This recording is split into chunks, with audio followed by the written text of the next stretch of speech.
Gusto mo bang magkaroon ng fully verified GCash ngayon 2026 in just 5 minutes approve agad? Oo, sa loob ng 5 minutes pwede itong ma-approve agad kung susundin nyo ang tamang process na ito. May 8 simple step lang tayong gagawin kaya simulan natin.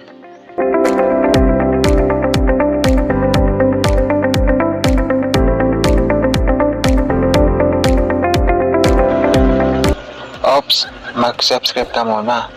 So huwag mo kalimutan mag-subscribe at pindutin mo na ang subscribe button para updated ka sa mga susunod nating video. So step 1, download the app. Kailangan natin i-download yung app, yung GCash app kung wala tayong GCash app. Pumunta sa Play Store o Apple Store at i-download ang GCash app. Pagkatapos ma-install ito, i-open mo ito. So i-open po natin. Step 2, register account. Kung meron kayong makikita na register, i-click nyo po yan. Kung ganito po yung makikita nyo, so i-enter nyo lang dito yung mobile number nyo dito. So make sure po yung number na ilalagay natin dito ay active po yan or naka-register po yan. Kasi basta makaka-receive po ng OTP. So enter lang natin dito yung ating mobile number na active and then i-click natin itong next. Step 3 naman tayo. So i-enter natin yung OTP. So magsisend sila po ng message or SMS galing po kay GCash. So i-enter natin dito yung sinend nila sa atin na OTP na 6 digit po yan. Okay natin yan. Pagka okay po natin, so ganito po yung lalabas po. What would you like to do with your account today? Kung bago tayo, so open new account po tayo. Kung wala tayong GCash, ayan. So step 4 na tayo guys. So ilagay ang mga personal details natin. I-fill up natin yung mga pangalan, birthday, address at iba pang hinihingi information. So, siguraduhin tama at tugma sa iyong valid ID na ating gagamitin. Kasi kung hindi yan tugma, so doon tayo makakaproblema po sa verification. So dapat tugma po yan. So yun, ilalagay natin dito yung mga complete information natin. Dito ay yung birthday natin, ilalagay natin. Dapat mauna yung year, month, and day. And then, are you a Filipino? So yes. Kung hindi po tayo Filipino, so no. Pa-confirm natin. So tell us something about yourself. So yung tulad ng sabi ko kanina, and yung mga details natin, ilalagay natin. Yung mga personal information natin, tulad ng yung pangalan natin, middle name, last name, yung apelido natin.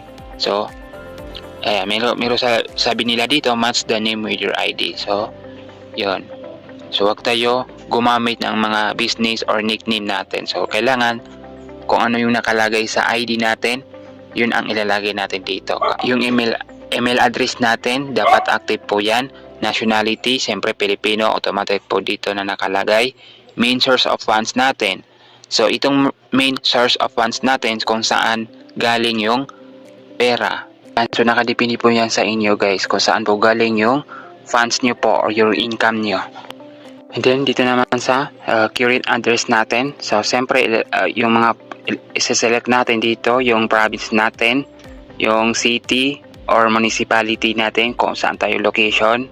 And then barangay, yung zip code, house number and street kung saan tayo barangay or street address natin. Kung parehas naman sa current address natin yung permanent address natin, i-check natin ito. Box po dito, same as a current address.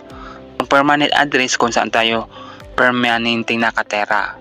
Yun din, ganun din po. Ilalagay natin din yung province natin, city, municipality, barangay, zip code, and house number and street address natin. Itong sa zip code ay pwede natin yan i-search po. I-search natin yung ating city or municipalities. So, lalabas po yung zip code po. 4 digit po yan. And then dito sa do you have a referral code? Kung meron tayong referral code, and pwede natin dito enter. Pero optional po yan. Pwede. So, i-click natin itong next. I-review natin yung ating information natin dito. So make sure po natin na match po yan sa ating ID. Yung mga information natin dito. Ayan. So, main source of funds ay salary po yung nilagay ko. Ayan, sa current address, and then permanent address, ayan, and then confirm lang natin. Step 5 na naman tayo. So, gumawa ng impin. So, gagawa tayo dito ng impin natin na 4 digit. So, wag natin itong ibigay kahit kanino para ma-secure ay yung account.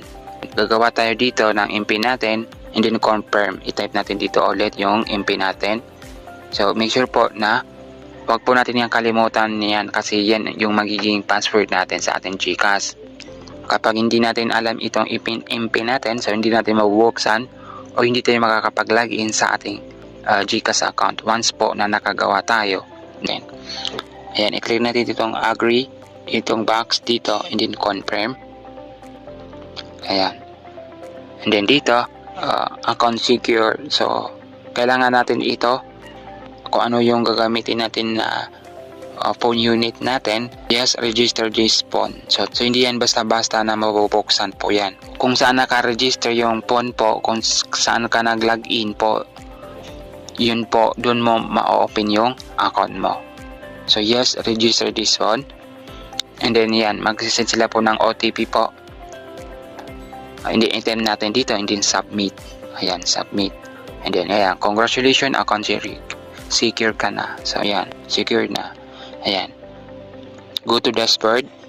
Ayan. So step 6 na tayo guys. So piliin ang verify now. So, kapag bago tayo gumawa ng GCash natin, ito yung lalabas guys.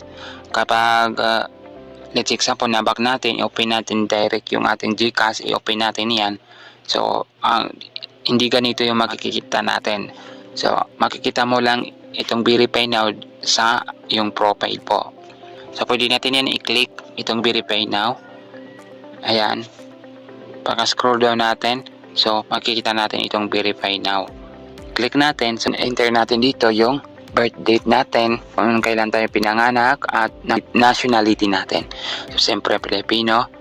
Ayan, and then i-click natin itong box po dito, and then confirm. Step 7 na tayo. Sa step 7, so yun, mag-upload tayo ng valid ID natin at selfie. So, pumili tayo dito ng mga mga IDs natin, kung anong meron tayo dito na ID natin. Ito yung mga recommended po na para po ma-verify agad yung ating GCash. Itong national ID, card type, at yung national ID na paper type o yung digital ID. National ID na digital. And then Philippine driver license, UMID, postal ID, yan yung mga recommended po. Yan, national ID yung gagamitin ko.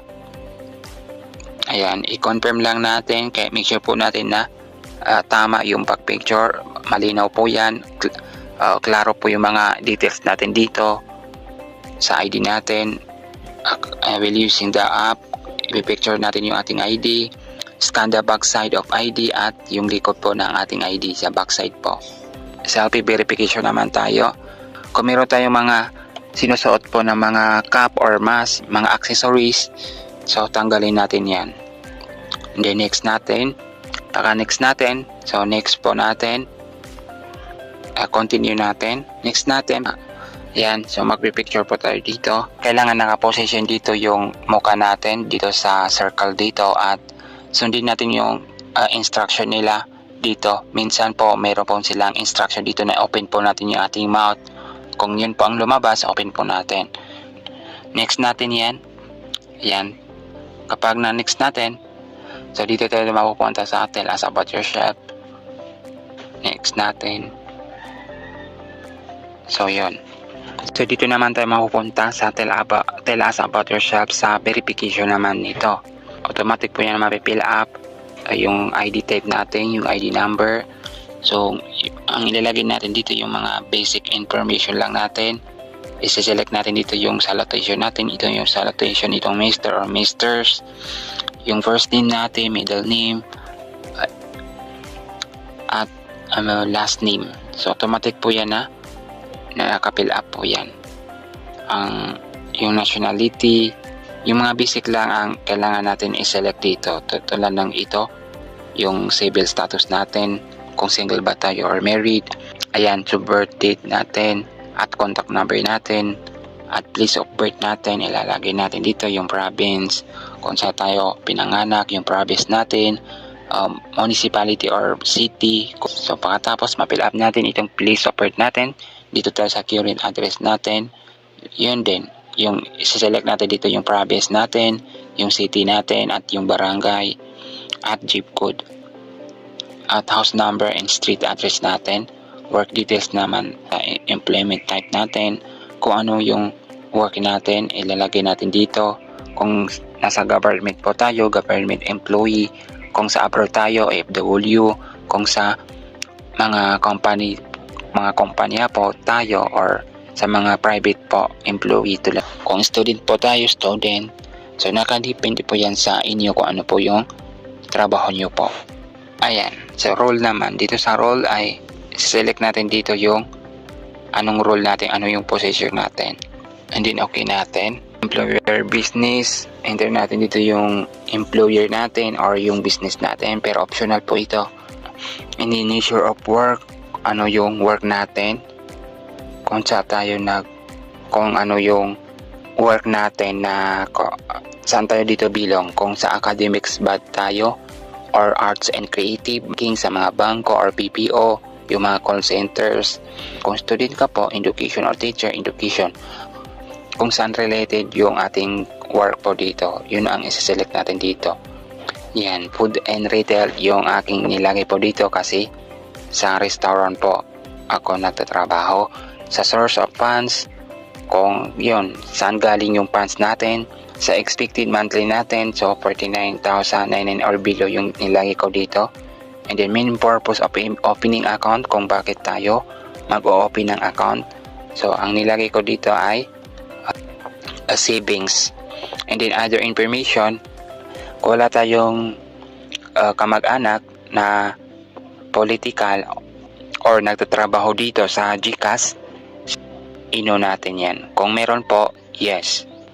To establish the beneficiary ownership, iselect natin dito yes, kasi sa atin talaga itong account po na ginawa natin. And then yes natin. And then we'll like to open and isa-select natin dito kung tayo ay mag-open ng GSave account, kung ano yung i-open natin dito. Pero sa akin, di ko muna sinelect po yan. No thanks po yung akin nilagay dito. Ayan, confirm natin. Ayan, pa-confirm natin. So review your information, re-review natin dito yung mga submitted ID natin, ID number, basic information natin, place of birth, current address, work details, other information. Yan yung mga i-review natin. Kung wala pong mali, i-confirm natin. So we are verifying your account. So yan, so maghihintay tayo ng 3 days kung approve ba yung ating application po para sa fully verify ng ating GCash account po. Pero sa akin guys, hindi pa umabot ng 5 minutes. So fully verify na yung aking account. So makikita naman natin dito sa time dito.